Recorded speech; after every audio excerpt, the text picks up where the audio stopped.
దైవజనులు విశ్వాసరావు గారికి, ఈరోజు వచ్చేసిన మరి దావీద్ గారు సేవకులు దైవజనులు గారికి, మరొక బ్రదర్ దైవజనులు గారికి, అలాగే బ్రదర్ గారికి, దైవజనులు గారికి, వేదికను అలంకరించిన అలాగే కూర్చున్న మీ అందరికీ కూడా క్రీస్తునామమున నా వందనాలు తెలియజేస్తున్నాను.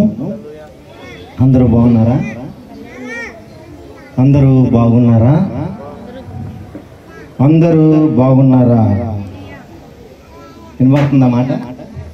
అందరూ బాగున్నారా అని ఎన్నిసార్లు ఎందుకు అడిగానంటే, ఇక్కడ ఉన్నారా లేదా అని మిమ్మల్ని అడుగుతున్నాను. ఎందుకంటే టైం అయిపోతుంది కాబట్టి, కొద్దిగా కంగారుగా ఉంటుంది కాబట్టి, ఇంటి దగ్గర అన్ని పరిస్థితులు విడిచిపెట్టి వచ్చాం కాబట్టి కొద్దిగా కంగారుగా ఉంటుంది. ఏమీ కంగారు పడకండి.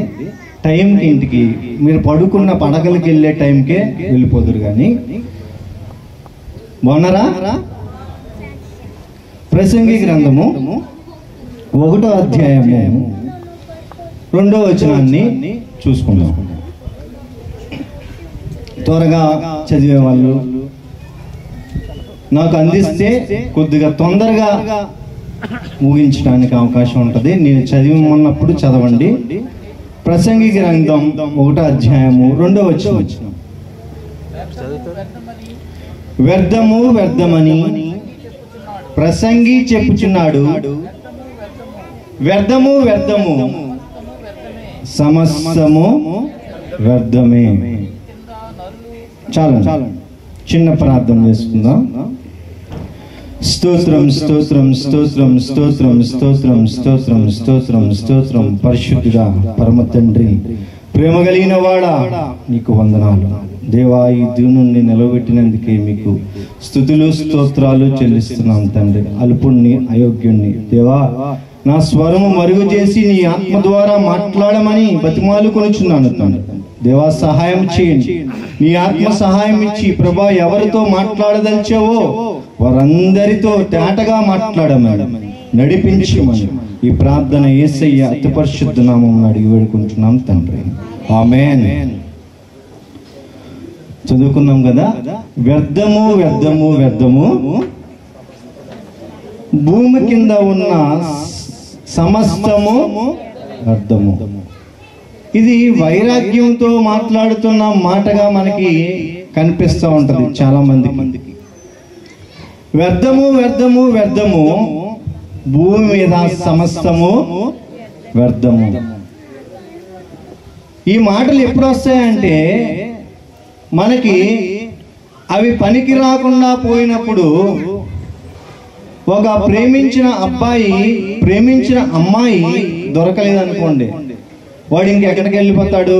వైరాగ్యంలోకి వెళ్ళిపోయి ఏం మాట్లాడతాడంటే, ఇక ప్రేమ అనేది వేస్ట్ అండి, వ్యర్థమండి, పెళ్ళి అనేది వేస్ట్ అండి అంటాడు. అలాగ చెప్పబడుతున్న మాటే కాదు ఇది.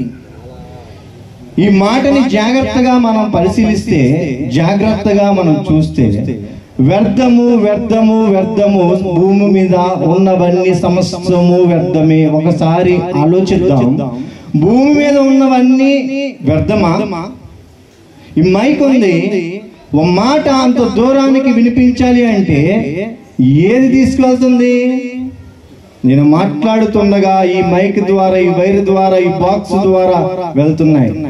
సమస్తము మెటీరియల్ ద్వారా తయారైంది. ప్రకృతిలో ఉన్న ప్రతి దాని నుంచి తీసిన దాన్ని బట్టి తయారు చేయబడింది.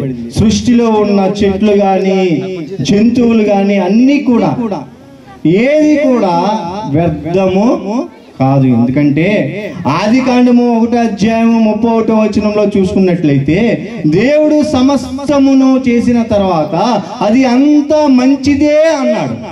ఏమన్నాడు? అది అంత మంచిది.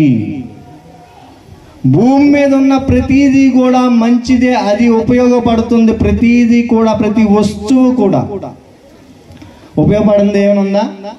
మీరు కూర్చోడానికి కుర్చీ మాట్లాడపోయినా కూర్చో అని చూపిస్తుంది. అది మాట్లాడిందా? కానీ కుర్చీ కానీ ఏంటి, ఏం గుర్తుకు వస్తుంది మనకి? కూర్చోండి అంటుంది అది మౌనంగానే. మాటలు లేకపోయినా ఏం చేస్తుందంటే ఒక పరిచర్య అది చేస్తుంది. అంటే వ్యర్థమైనది ఏది కూడా ఇక్కడ లేదు.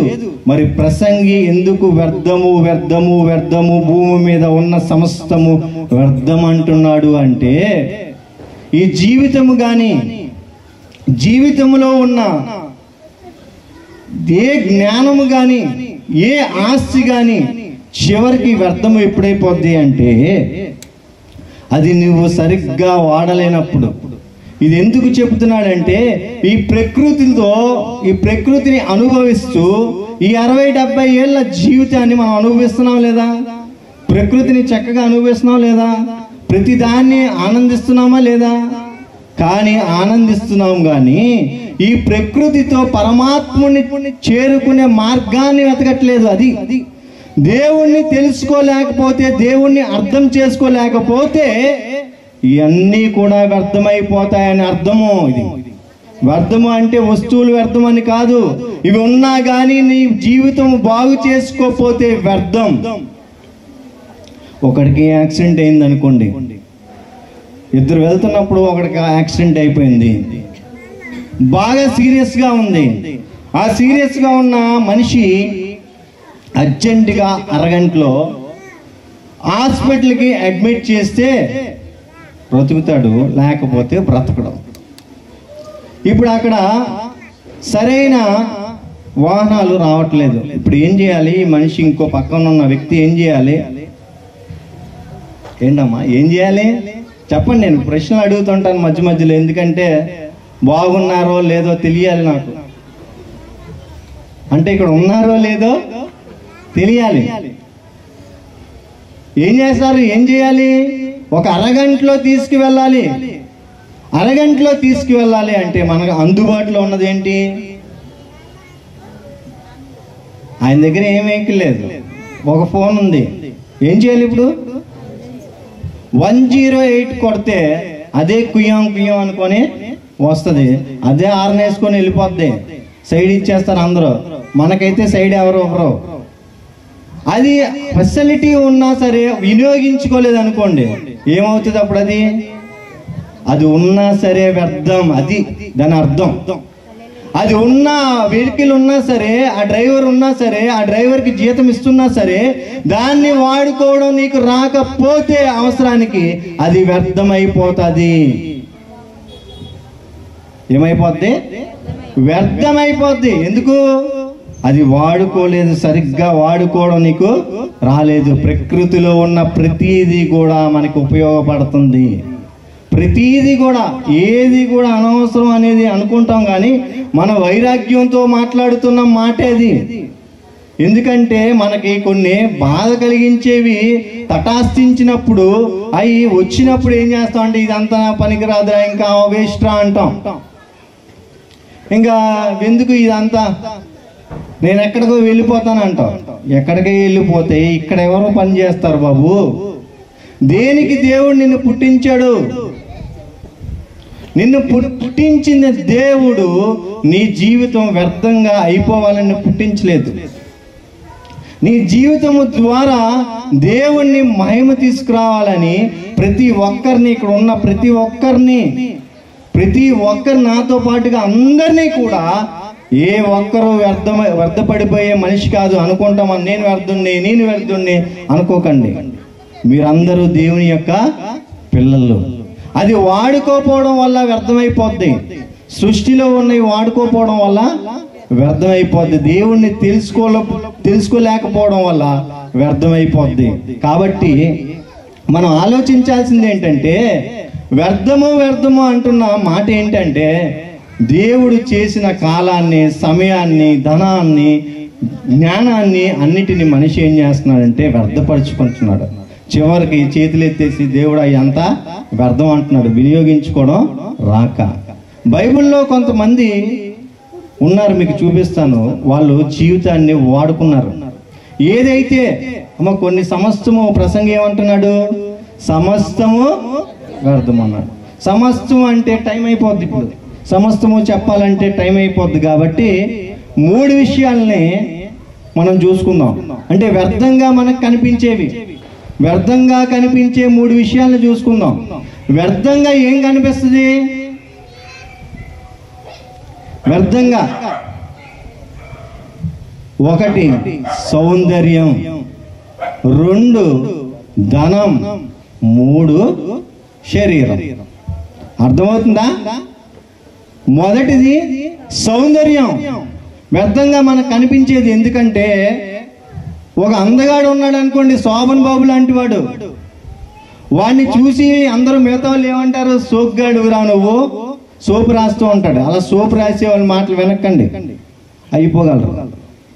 సోపు రాస్తూ ఉంటాడు, ఆడు ఎక్కడికి ఎక్కిపోతాడు? అలాగా గాలికి వెళ్ళిపోతాడు. అక్కడి నుంచి పడితే అన్నీ ఇరిగిపోతాయి. అవునా కదా?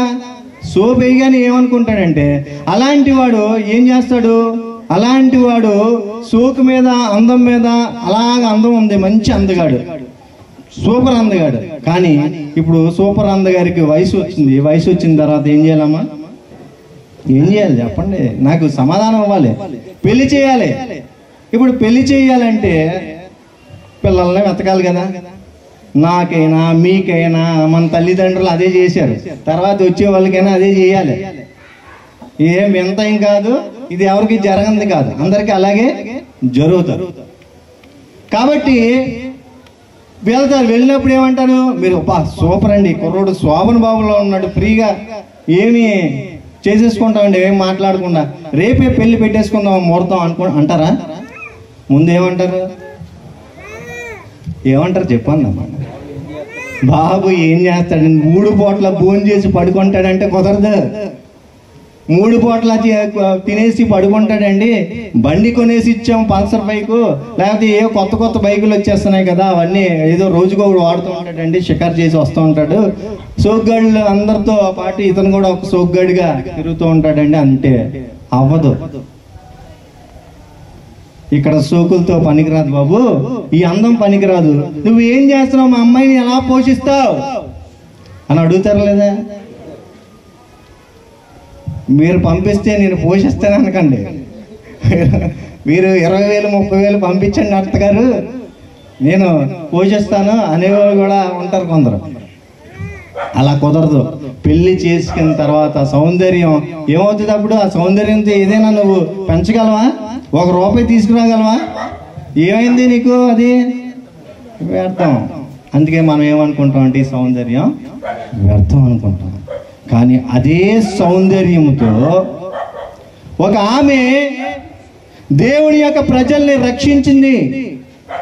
అదే సౌందర్యముతో, అదే అందముతో ఒక రాజు పోటీకి, అంటే ఆవిడ్ని పెళ్లి చేసుకోవటానికి ఏం చేశాడు? ఇన్విటేషన్ అంటే లెటర్ పంపించాడు, ప్రకటించాడు. ప్రకటిస్తే అందరితో పాటుగా ఆమె కూడా వచ్చింది. అది ఎస్తేరు గ్రంథంలో 2వ అధ్యాయంలో తీయకండి అమ్మ, సమయం లేదు కాబట్టి స్పీడ్గా చెప్పుకొని వెళ్తాను. ఎస్తేరు గ్రంథము 2వ అధ్యాయము 3 ఇంటికి వెళ్ళి చదవండి. 3వ అధ్యాయము 7వ వచనంలో కూడా ఉంటది. ఆమె అందంగా ఉంటదంట. అందగత్తే స్త్రీలందరికంటే ఏంటి? రాజు ఆమెను మెచ్చుకున్నాను. స్త్రీలందరికంటే ఆ అందము చేత ఆమె ఆ కోటలో ప్రవేశించింది. ఆ కోటలో ప్రవేశించడం వల్ల ఎవరిని కాపాడుకుంది? తన ప్రజల్ని కాపాడుకుంది. ఇప్పుడు ఏమైంది? అందం చెప్పండి అమ్మ, అందం ఏమైంది? ఒక అందం ఉంటే అవదు, అందంతో పాటు ఉద్యోగం ఉండాలి. అలాగే అందము దేవుడు ఇచ్చాడు. ఆ అందాన్ని మనం ఏం చేయాలి? వాడుకోవాలి. మంచిగా వాడుకోవాలి. దేవుని ప్రజల్ని కాపాడిందా లేదా? కాపాడింది. చంపేద్దామని చూశారు వాళ్ళందరినీ, యూదులందరినీ. కానీ ఆమె సౌందర్యం ద్వారా రాజుని ఆకట్టుకుంది. రాజుని ఆకట్టుకోవడమే కాదు, రాజు నుంచి అనుగ్రహం కూడా ఆమె పొందింది. దీనివల్ల ఆమె సౌందర్యంగా లేకపోతే సౌందర్యవతుల్నే తీసుకెళ్లారని ఉంటది 3వ అధ్యాయం 3వ వచనంలో. ఒకవేళ సౌందర్యంగా లేదనుకోండి, ఒకవేళ నల్లగా ఉందనుకోండి, ఏమయ్యేది చెప్పండి? రిజెక్ట్ అయ్యేది. అందంగా లేకపోతే రిజెక్ట్ అయ్యేది.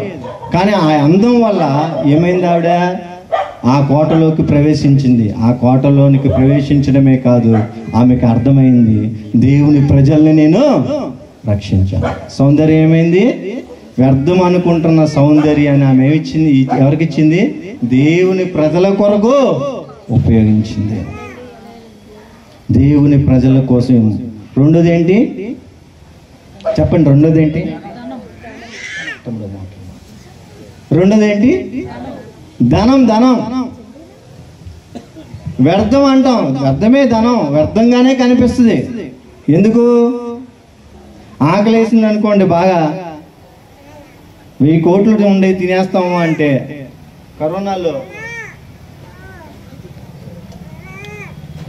కరోనా వచ్చినప్పుడు ఏం చేశారు చెప్పండి? కరోనా వచ్చినప్పుడు బిజినెస్ బాగా సాగేది తెలుసా? ఎందుకు? ఎక్కడ లాక్డౌన్ చేసేస్తారా? ఎక్కడ అన్నీ అయిపోతాయా? అన్నీ కొనేసుకోవాలి, మార్కెట్లో అన్నీ కొనేసుకొని పెడేసుకోవాలి. ఏముండాలి తింటాకి? డబ్బులుంటే, బ్యాంక్ బ్యాలెన్స్ ఉంటే అవదు. ఇంట్లో డబ్బు ఉంటే డబ్బు తినవు. ఏం తింటావు? ఆహారమే. నీకు నచ్చిన ఆహారం తినాలంటే డబ్బు తింటే అవ్వదు. ఎవడైనా చచ్చిపోయాడు అనుకోండి, ఏమంటూ ఉంటారు? బాబు డాక్టర్ గారు ఎలాగైనా సరే వీరిని కాపాడాలి, డబ్బులంతా మీకు ఎంత ఖర్చు అయినా పర్వాలేదు. అలాగా నాయనా, సరే ఏముంది జాయిన్ చేయండి, అయిపోద్దండి. అయిపోద్ది, మీకెందుకు జాయిన్ చేశాను సార్, 2 లక్షలు కట్టేయండి అని అంటాడు. 6 రోజులు అయిపోద్ది. ఇప్పుడు చల్ల కవరు సావు కవరు ఏం చెప్తాడంటే, సార్ ఒక 10 లక్షలు కట్టేశారు కదా, అవి చూసుకుంటాడు. 10 లక్షలు కట్టేసిన తర్వాత ఏమంటాడు? మేము చాలా ప్రయత్నాలు చేసాం సార్. ఇక ఇప్పుడు ఏమంటాడు? ఇక దేవుడే ఇప్పుడు మరి అది ఆ మాట ఏదో ముందే చెప్తే దేవుడి దగ్గరికి వెళ్ళి, అయ్యా నన్ను రక్షించంటే యేసు ప్రభు వారు ఉన్నారే, ఆయన రక్షిస్తాడు, స్వస్థపరచును అని అప్పుడు అనుకుంటారు కదా. అంత డబ్బులన్నీ నొల్లేసిన తర్వాత, ఖాళీ అయిపోయిన తర్వాత ఈ మాటలు ఎత్తగానే ఏం చేస్తారు? మీరు ఏడ్చుకుంటూ హాస్పిటల్ నుంచి బయటికి రావాలి. మీ ధనము కూడా వ్యర్థమే. కానీ అలాంటి ధనాన్ని బైబిల్లో ఒక స్త్రీ ఏం చేసిందంటే, విలువైన అత్తరు బుడ్డి కొని తీసుకొచ్చిందంట. ఆమె ఎవరు చెప్పాలి? ఆమె ఎవరు? మత్తయి సువార్త 26వ అధ్యాయము 6వ వచనంలో 6 నుంచి 13 వరకు ఇంటికి వెళ్ళి చదవండి. ఇప్పుడు చదవద్దు, నేను స్టోరీ లాగే చెప్తాను. ఎవరు ఆవిడ? మరియా. ఆవిడ ఏం చేసింది? విలువైన అత్తరు బుడ్డి కొనింది, అంటే ఖర్చు పెట్టింది. ఇస్కరియోతు యోధ అంటాడు కదా, ఎందుకు ఇది ఇంత ఖర్చుతో నువ్వు చేసావు? పని లేదా? ఎందుకు ఈ మీటింగ్లు చేస్తున్నారు? ఎందుకు ఈ సువార్తలు చేస్తున్నారు? దానికి ఎందుకు డబ్బులు ఖర్చు పెడుతున్నారు? పని లేదా అంటుంటారు. అవునా కదా? విశ్వాసరావు గారికి పని లేక కాదు, పరలోకంలో ఫలం తెచ్చుకోవడానికి. పరలోకంలో ఒక్కొక్క రూపాయి పెట్టుబడిగా పెడితే వ్యర్థం కాకుండా పరలోకంలో నీకు అపాయింట్మెంట్ దొరుకుతుంది. దానికోసము ప్రయత్నం ఇది. ఆవిడ ఏం చేసింది? ఆ విలువైన డబ్బులు దేనికి ఖర్చు అయిపోయినా అయిపోను, కానీ ఆ విలువైన డబ్బులు ఏం చేసిందంటే, ఆయన యొక్క పునరుద్ధాన విషయమై ఆమె ఏం చేసింది? ఖర్చు పెట్టింది. ఖర్చు పెడితే యేసుప్రభు వారు ఏమన్నారు? ఈ సువార్త ఎక్కడెక్కడికి వెళ్తుందో ఈ సువార్త ఉన్నంత వరకు ఈమె జ్ఞాపకము చేసుకోబడుతుంది. చూడండి, చేసుకోబడుతుందంట. ఎక్కడెక్కడ ఉంటే అక్కడక్కడ ఆమె పేరు చెప్పుకుంటున్నాం లేదా? చెప్పుకుంటున్నాం. మనం ఎవరి పేర్లు చెప్పుకుంటాం? గొప్ప గొప్ప పేర్లు చెప్పుకుంటాం. ఎవడో మన పక్కన గొప్పవాడు అనుకోండి, గొప్ప స్టేజ్కి వచ్చాడు అనుకో, అప్పుడు చెప్పుకుంటాం. ఒక రిక్షావాడు మన అన్ని అయితే చెప్పుకోవడానికి మనకు సిగ్గు. ఆడ ఒక కలెక్టర్ అయిపోయాడు అనుకోండి, అప్పుడు చెప్తాం, వీడు మా అన్నయ్యనండి. నీకే అంత సిగ్గుంటే దేవుడికి అయ్యేం లేవు. ఏం చేస్తున్నాడు ఆయన? జ్ఞాపకం చేసుకుంటున్నాడంట. ఈ సువార్త ఎక్కడెక్కడికి ప్రచురం అవుతుందో ఈ భూమి ఉన్నంత వరకు కూడా ఆమె స్టోరీ కూడా చెప్పబడుతూనే ఉంటుంది. అంటే డబ్బులతో ఏం చేసింది ఆవిడ? వ్యర్థపరుచుకోలేదు. ఇక్కడ ఉన్నారా? వ్యర్థపరుచుకోలేదు. డబ్బులతో ఏం చేసుకోలేదు. ఆ డబ్బులు ఎక్కడో పెట్టేసింది అనుకోండి, ఆ విలువైన డబ్బులు ఏదో ఏ ఆస్తితో ఏదో కొనేసింది అనుకోండి, ఆమె ఉంటుందా? ఉన్నన్నాళ్ళు అనుభవిస్తే తర్వాత ఆమె వెళ్ళిపోవాలి. అప్పుడు ఈ మాటలు ఇక్కడ ఉంటాయి. ఈ గ్రంథంలో ఆమె పేరు ఉంటుందా? ఉండదు. జీవ గ్రంథంలో నీ పేరు రాయబడాలి అంటే నీ యొక్క డబ్బు దేవుని కొరకు ఉపయోగించాలి. నా కోసం ప్రాణం ఇచ్చేస్తావా అని అడిగితే ఏమంటారు? యేసుప్రభు అడిగితే మీరు కళ్ళకొచ్చి నిజం చెప్పండి, నా కోసం ప్రాణం ఇస్తావా బిడ్డ? ఇస్తాను ప్రభువా. నీ కోసం ప్రాణం ఇవ్వకపోవడం ఏంటయ్యా అంటాం. అలాగే పరిగెత్తుకొని వచ్చాడు ఒకడు యవనస్తుడు. ప్రభువా నిత్య జీవానికి వెళ్ళాలి అన్నాడు. అయితే ఆ డబ్బులన్నీ నాకు ఇవ్వద్దు కానీ పేదవాళ్ళకి పంచిస్తే వచ్చే నాయన అన్నాడు. కరెక్ట్గా పడింది. ఏమన్నాడు? నొచ్చుకొని బాధ అనిపించిందంట. దేవుని మాటలు మనకు బాధ అనిపిస్తాయి, కానీ బాధ అనిపించినప్పుడే, సుత్తి దెబ్బ పడుతున్నప్పుడే శిల మార్పు చెందుతూ ఉంటుంది. అది నమ్మండి.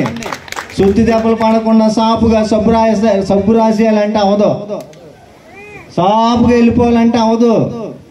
దేవుడు ఎక్కడ సుత్తి వాడాలో ఎక్కడ ఉలు వాడాలో అని తెలుసు వాడతాడు. దాన్ని స్వీకరించండి. దాన్ని ఏం చేయాలి? స్వీకరించాలి. ఏంటి పాస్టర్ గారి దగ్గరికి వెళ్తే ఎప్పుడు ఇలాంటివి చెప్తారండి, నా ఆశీర్వాదాల కోసం చెప్పరండి. దేవుడు ఆశీర్వాదాలు ఇస్తాడు, దానికి మించి పరలోకం ఇస్తాడు. ఆ పరలోకాన్ని సంపాదించుకోవాలంటే మీరు ఏం చేయాలి? ఇక్కడ పని చేయాలి, ఖర్చు పెట్టాలి. నా ప్రాణం ఇచ్చేస్తాను ఈజీగా చెప్తావు. ప్రాణానికి ప్రాణంగా ప్రేమిస్తున్నా డబ్బులు ఇచ్చేస్తావా? దేవుడి కోసం ఖర్చు పెడతావు? రూపాయి అంటే రూపాయి ఖర్చు పెట్టావు. వాళ్ళు ఖర్చు పెడతారేమో, వీళ్ళు ఖర్చు పెడతారో అని ఎదురు చూస్తావు. నువ్వు ఖర్చు పెట్టవా? డబ్బు దగ్గరికి వచ్చేసరికి ఏమవుతాం చెప్పండి అమ్మా, అందరం అంతే. డబ్బుల దగ్గరికి వచ్చేసరికి ఏం చేస్తాం? ఎతుకుతాం, ఆలోచిస్తూ ఉంటాం. డబ్బుల దగ్గరికి వచ్చి కానుకేయడానికి కూడా ఈ శరీరం ఇచ్చిందే దేవుడయ్యా, ఈ బ్రతికిచ్చిందే దేవుడు. మళ్ళీ దాంట్లో ఎతుకుతూ ఉంటాం. ఇంక దేనికైనా బాగానే ఖర్చు పెడతాం. ఓ బిర్యానీ తినాలి 500 అనుకో, వెంటనే ఏం చేస్తావు? తినేస్తావు. ఒక రోజు కూడా ఆగో. అదే దేవుడికి ఇవ్వాలి అనేది వచ్చింది అనుకోండి, చర్చిలో ఏమంటారు? ప్రార్థన చేసుకుంటాను అయ్యగారు. చేసుకో, మంచిదే, ప్రార్థన చేసుకో. కానీ అలాంటి విషయాల్లో ఏముండాలి? ఆ అత్తరు బాటిల్ తీసుకొచ్చి ఆ మర్రి గారు ఏం చేసిందంటే ఇచ్చేసింది. ఆవిడ ఎక్కడుంది? జ్ఞాపకార్థ గ్రంథంలో, ఈ బైబిల్లో రాయబడింది. పరలోకంలో కూడా ఆవిడ చేరిపోద్ది, అందులో డౌట్ ఏం లేదు. ఏం ఖర్చు పెట్టింది ఆవిడ? ఆ అత్తరు బాటిల్ కొనింది అంతే. దేవుని కోసం, దేవుని కోసం నీ ధనాన్ని ఉపయోగించు. అది వ్యర్థం కాకుండా అయిపోద్ది. అది వ్యర్థమే, అది నీతో రాదు. అమ్మ అర్థమవుతుందా? డబ్బులేం తీసుకెళ్ళిపోతారు, మీతో ఏమి తీసుకెళ్ళలేరు. చచ్చిపోతే లాక్కుంటారు. బంగారాలు గట్రా ఎక్కువ చేయించుకుంటున్నారేమో, కొట్టుకు చేస్తారు. తర్వాత ఆస్తులు అవి సంపాదించేస్తే తర్వాత ఏం చేస్తారు? వీళ్ళు శవం ఉంటుండగానే కొట్టుకుంటారు. మీరు ఏం చేశారు? ఇప్పుడు మంచిగా చక్కగా ఉండే ఫ్యామిలీని పాడు చేశారు, అవునా కదా?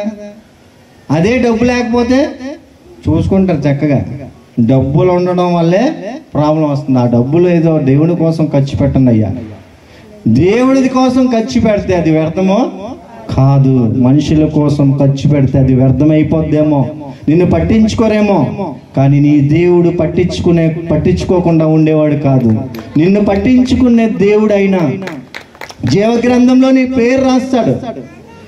మూడోదిగా ఏంటి చెప్పాను? శరీరం. మూడోదిగా ఈ శరీరం. చనిపోయిన ప్రతిదీ ఈరోజు ఏం కొనుక్కొని తిన్నారు? మేక మాంసం. చెప్పండి, తినలేదా? చేపల మాంసం, చేపల పులుసు, చేపల ఫ్రై, వేట మాంసం, చికెన్. మా అమ్మాయి రోజు చికెన్ పెట్టినా తింటది, అంత ఇష్టం. చికెన్, మటన్ అవన్నీ బ్రతకుండగా తినేస్తున్నాం, చచ్చేదండి.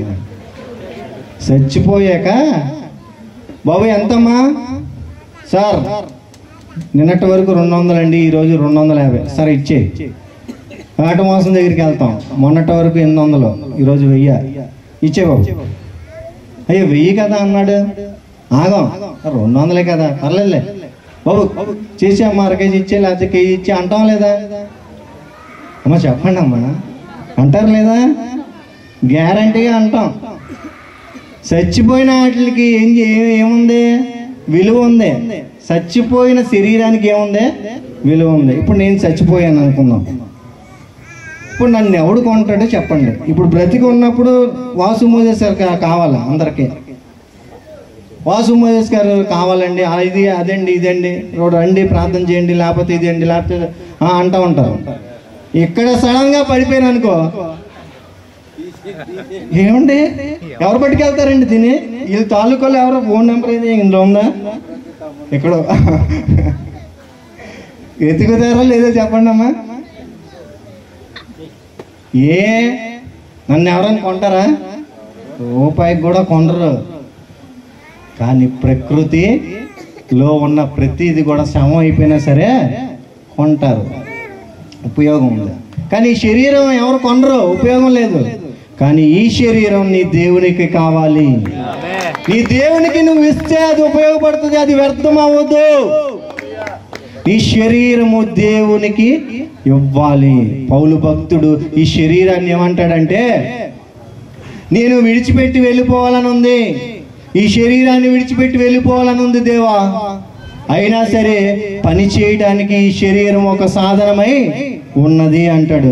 ఏంటి ఎక్కడ ఎలా ఉందంట? ఫిలిప్పీ పత్రికలో ఉంటుంది, అది 1వ అధ్యాయంలో ఉంటుంది. ఇంటికి వెళ్ళి చూసుకోండి, 21, 22 వచనాల్లో ఉంటుంది. ఏంటంట? నా పనికి నీ పనికి ఫల సాధనము, ఫలాన్ని తీసుకొచ్చే సాధనం ఈ శరీరము. కాబట్టి ఈ శరీరంలో తండ్రి నిన్ను ఉండాలి. శరీరంలో అంట ఏం చేయాలి? శరీరంలో ఉండాలని కోరుకుంటున్నాడు పౌలు గారు. ఈ శరీరాన్ని ఏం చేశారు ఆయన బతికినంత కాలం? చాలండి. శరీరాన్ని ఏం చేశాడు ఈయన?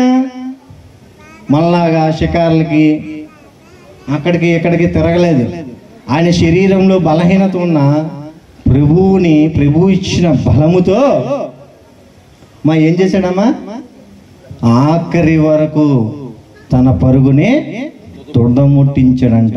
ఆఖరి వరకు తన శరీరాన్ని ఖర్చు చేశాడు. ఆయన ఇప్పుడు ఎక్కడ ఉంటాడు? ఈ శరీరంతో.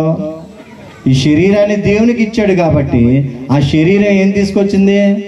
ఇక్కడ ఉంటే వ్యర్థమే. ఇది శరీరం ఎవరు కొనుక్కోరు.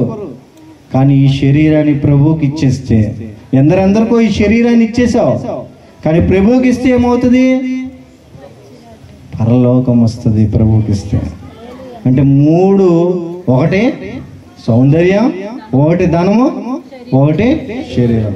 ఈ 3 కూడా వ్యర్థంగానే మనకు కనిపిస్తున్నాయి. కానీ ఈ 3టిని ఏం చేశారు? దేవునికి వాడాడు. ఏది కూడా వ్యర్థము కాదు. అందుకే ప్రసంగి ఏం చెప్తున్నాడంటే, వ్యర్థము సమస్తము వ్యర్థము అని ఎందుకు అంటున్నాడంటే, ఇవి నువ్వు ఉపయోగించకపోతే వ్యర్థమైపోతాయి. వీటిని నువ్వు ఏం చేయాలి? ఉపయోగించాలి, దీన్ని వాడాలి. దీన్ని యూజ్ చేసుకొని ప్రకృతిలో ఉన్న ప్రతిదాన్ని యూజ్ చేసుకొని పరమాత్ముడిని తెలుసుకోవాలి, దేవుణ్ణి తెలుసుకోవాలి, పాపాన్ని నుంచి దూరం అయిపోవాలి. వ్యర్థంగానే బ్రతికేమనుకో, వ్యర్థంగానే చనిపోయామనుకో, ఏమవుతావు?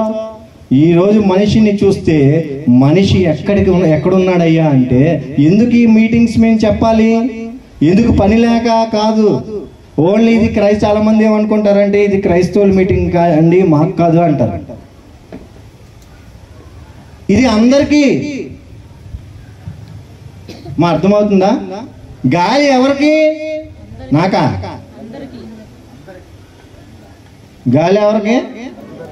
చైనా వాడికి, ఇండియా వాడికి, పాకిస్తాన్ వాడికి, ఎవరికైనా గాలి గాలే. ఈ వాటర్ బాటిల్ ఇండియా నుంచి అక్కడ తీసుకెళ్ళాను అనుకోండి, ఇది ఇండియా వాటర్ బాటిల్ పనిచేయదు అంటావా? ఇది ఏం చూసి తాగుతావు? వాటర్లో జీవం ఉంది, ఆ జీవం నీకు కలుగుతుంది కాబట్టి తాగుతావు. ప్రభువులో జీవం ఉంది, ఆ జీవాన్నే మనం చూడాలి. ఆయన అక్కడ వాడా, ఆయన ఇక్కడ వాడా, నీకు ఎందుకు ఎక్కడ వాడైతే? ఎక్కడ వాడైనా ఇక్కడ వాడికి పరిశుద్ధుడిగా చేయగలడు ఆయన. ఎక్కడ వాడైనా ఆయన నిన్ను పవిత్రపరచగలడు. మనిషిని, దేవుణ్ణి విడిచిపెట్టి మనిషి ఏం చేశాడంటే చాలా దూరానికి వెళ్ళిపోయాడు, అపరిశుద్ధంలోనికి వెళ్ళిపోయాడు. ఈ అపరిశుద్ధంలోనికి వెళ్ళిపోయిన మనిషి బాగు చేయాలని యేసు ప్రభు వారు కిందకి దిగారు. లోకాసు వార్త 15వ అధ్యాయం 16వ వచనం చదువుకుందాం. అక్కడ తప్పిపోయిన కుమారుడు ఉన్నాడు. వాడు పందులు తిని పొట్టుతో కడుపు నింపుకొని ఆశపడింది, కానీ ఎవడను వానికి ఏమీ ఇయ్యలేదు. అయితే బుద్ధి వచ్చినప్పుడు చాలండి. ఒక కుమారుడు ఉన్నాడంట. ఆ కుమారుడు తండ్రి దగ్గర అంతా తీసుకొని అన్ని అనుభవించి వాటిని ఏం చేశాడంటే, మనలాగే అన్ని అనుభవిస్తున్నాం, అన్నీ సేమ్ కదా, అన్నీ ఉంటున్నాం, అన్నీ చేస్తున్నాం, అన్నీ అనుభవిస్తున్నాం. కానీ దేవుని దృష్టిలో మనం బ్రతకకుండా చచ్చిపోతే వ్యర్థమైపోతుంది మన జీవితం. అంతా వేస్ట్ చేసుకుంటాం. ఇతను కూడా డబ్బులు ఇచ్చాడు, ఆస్తిని పనిచేసాడు, తీసుకోరా బాబు, నా కొడుకువే కదా, నా కుమారుడివే కదా అన్నాడు. ఏం చేశాడు? అదంతా వ్యసనాలకి ఖర్చు పెట్టాడు, పనికిమాల వాటికి అన్నిటికి ఖర్చు పెట్టాడు. ఈరోజు నీ సమయము పనికిమాల వాటికి ఖర్చు పెడుతున్నామేమో, నీ ధనాన్ని పనికిమాల వాటికి ఖర్చు పెడుతున్నామేమో, నీ శరీరాన్ని పనికిమాల వాటికి ఇస్తున్నామేమో. జాగ్రత్త, వ్యర్థమైపోద్ది. నా మాటలు అర్థమవుతున్నాయా? వ్యర్థమైపోద్ది. అరే అందగాండి కదా, ధనం ఉంది కదా, లేకపోతే ఆస్తి ఉంది కదా అనుకుంటే ఒకరోజు ఈ శరీరాన్ని విడిచిపెట్టి ఆ దేవుని దగ్గరికి, ఆ తీర్పు తీర్చే దినానికి వెళ్ళాలి. అప్పుడు దేవుడు నిన్ను తీసుకువెళ్ళి అగ్నిలో పడేస్తాడు. అప్పుడు అయ్యా నీ చర్చికి వచ్చేదేవాడినే నేను అంటే ఊరుకోడు. చర్చికి వచ్చిన బ్రతకలేదురా అబ్బాయి, నీకు 0 మార్కులు వేస్తాను, వెళ్ళిపో అంటాడు. అన్నీ వేస్ట్ చేసుకొని చివరికి ఈ బిడ్డ ఎక్కడికి వెళ్ళిపోయాడంటే, పందులు తినే పొట్టు తినాలనుకున్నాడు. అర్థమవుతుందా? చదవండి ఆ మాట చదవండి, ఒక్క మాట. పందులు తిని పొట్టుతో తన కడుపు నింపుకొని ఆశపడిను, కానీ ఎవరునూ వానికి ఏమీ ఇయ్యలేదు. ఎవరును ఏమీ ఇవ్వలేదు. దేన పరిస్థితిలో ఉన్నాడు, ఏమైనా పరిస్థితిలో ఉన్నాడు. ఈరోజు మనిషి పరిస్థితి కూడా పాప పరిస్థితిలో ఉన్నాడు. నువ్వు ఎవరైనా పాపంలో నుంచి నన్ను విడిపిస్తాడని చూడు, వెతుకు. ఎవరు నిన్ను పాపం నుంచి విడిపించరు. ఒకసారి అడుగు, నిన్ను పాపం నుంచి విడిపిస్తావా? ఎవరు విడిపిస్తారు? ఎవరు? ఏ వ్యక్తి కానీ దైవం అనుకుంటున్నా ఎవరినైనా సరే ఎవరు కూడా ఏంటమ్మా విడిపించరు. చూశాడంట, ఎక్కడికి వచ్చాడు? పందుల పొట్టు తినాలని ఆశపడ్డాడు. అంత దిగజారిపోయాడు పరిస్థితి. మనిషి పరిస్థితి కూడా ఈరోజు ఎలా ఉందంటే దిగజారిపోయిన పరిస్థితిలో ఉన్నాం, అట్టడుగున ఉన్నాం. దేవుని కుమారులుగా మనల్ని దేవుడు పుట్టిస్తే మనం ఎక్కడికి వెళ్ళిపోయాం? కిందకి వెళ్ళిపోయాం. ఇప్పుడు దేవుడు మనల్ని పైకి తీసుకురావాలని, బాగు చేయాలని చూస్తున్నాడు, చికిత్స చెయ్యాలని ఆశపడుతున్నాడు. ఏం చేశాడు? ఎవరు ఎతికాడు, ఎవరిస్తారని ఎవరు ఇవ్వలేదంట. ఆ మాట చాలా బాగుంది కదా, చదవండి. వాడు పందులు తిన పొట్టుతో తన కడుపు నింపుకొని ఆశపడిను, కడుపు నింపుకోవాలని ఆశపడ్డాడు, కానీ ఎవడునూ వానికి ఏమీ ఇయ్యలేదు. ఎవరు ఏమీ ఇవ్వలేదు. ఈ లోకంలో నువ్వు ఎక్కడ పడిపోయినా సరే ఎవరు తిరిగి నిన్ను కట్టరు, ఎవరు